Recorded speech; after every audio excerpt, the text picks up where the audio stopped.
So reality is very complicated, and you can hardly ever really put the blame on just one problem.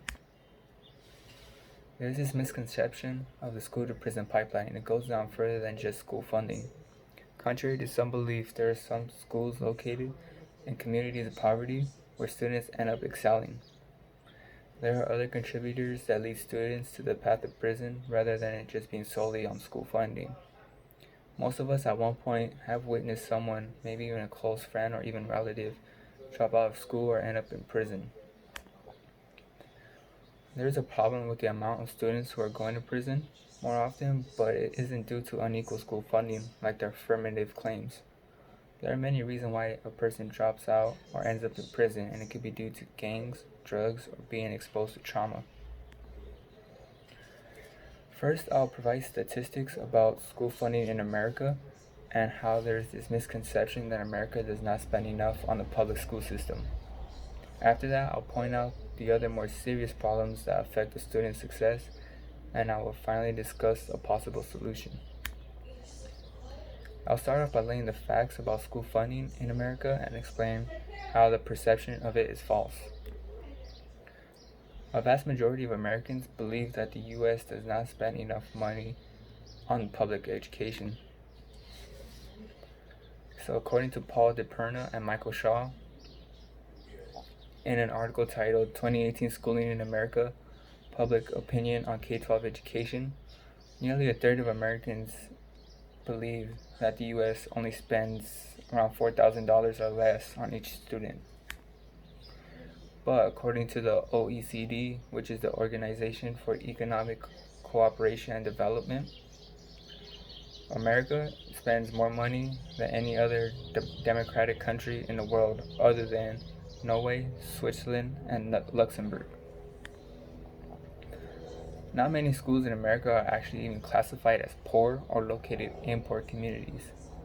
According to Max Eden in an article titled Issues 2020, public school funding is at an all-time high.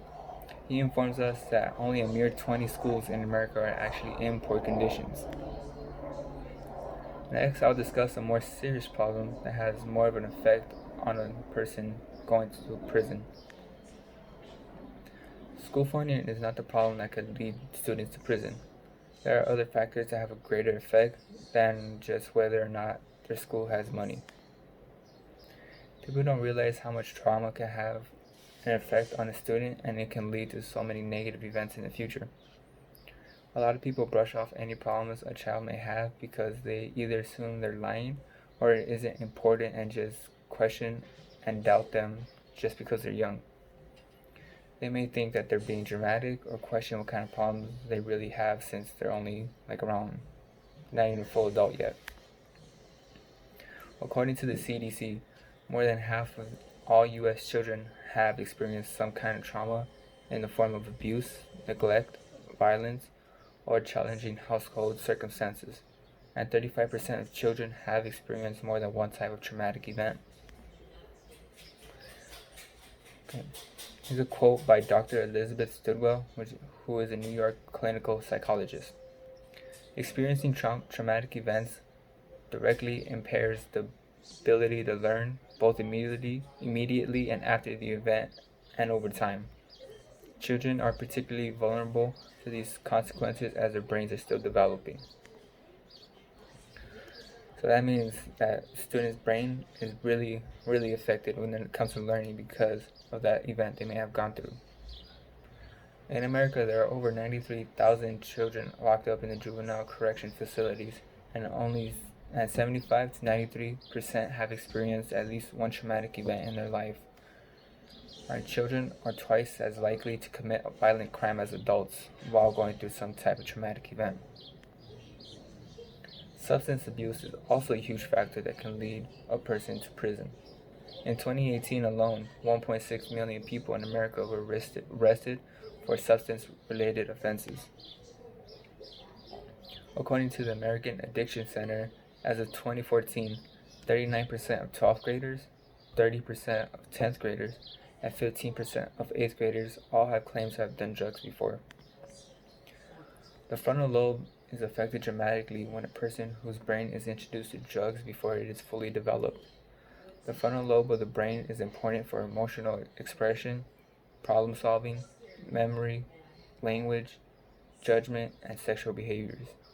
A child doing drugs damages the ability to make the right decisions in life, and they can possibly end up in prison because they won't be able to fully judge their actions beforehand.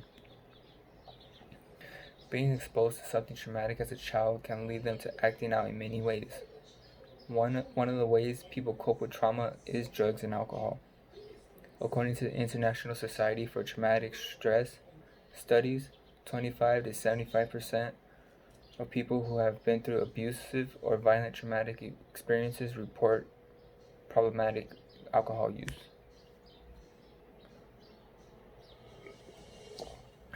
One last thing that could lead a student to ending up in prison are gangs. Kids join gangs for a number of reasons, which could be recognition, protection, a sense of brotherhood, intimidation, and just so they can participate in criminal activity. Gangs are known for their violence and drugs. They live in a life of crime and more times than not end up in prison. According to the United States Department of Justice, there are over 20,000 gangs spread out throughout the country consisting of around 1 million members, and at least 130,000 documented prisoners are in a gang. School-based anti-gang programs usually do not reach students with higher risks because while the programs are being used in school, the students who are in gangs usually skip it. So there really isn't use for it at all. I will now discuss what can really be done in order to help these students steer away from a life in prison. Something that can be done in order to help the at-risk teens so they don't go down the wrong path is by incorporating programs in the communities itself that they can join and be helped by understanding how students cope with trauma. In the city where I live, there's this program called Pride, where a deputy is in charge of a group of at-risk youth and tries to guide them away from making poor choices in life. There's this other program called the Explorers Program, which basically has kids from 14 to 20 years old learn the life of a police officer. In there, we also help the Pride students and mentor them as well, so they know there's more things in life rather than just doing drugs or going into gangs. What can be done to help students who have been exposed to trauma is by knowing the signs, provide consistency and structure, become serious about social and emotional training, use restorative practices instead of a zero tolerance policy, and take care of yourself because working with people who have been through trauma can also affect your mental health as well. I will now conclude my speech. I argued how the affirmative's point is that the school funding is the reason why students end up going in prison and how that's inaccurate. And then I explained how there are other reasons why this is happening. And then I finally gave a better solution to help the students around the country. The real reason why students are becoming more likely to end up in the school to prison pipeline is because of trauma, gangs, and substance abuse. There are many reasons why a student ends up living the life they live. We must understand that not everything is in full control of a person, and being a victim to something unfortunate can lead a person down a dark path. As a community, we need to work together in order to help those in need.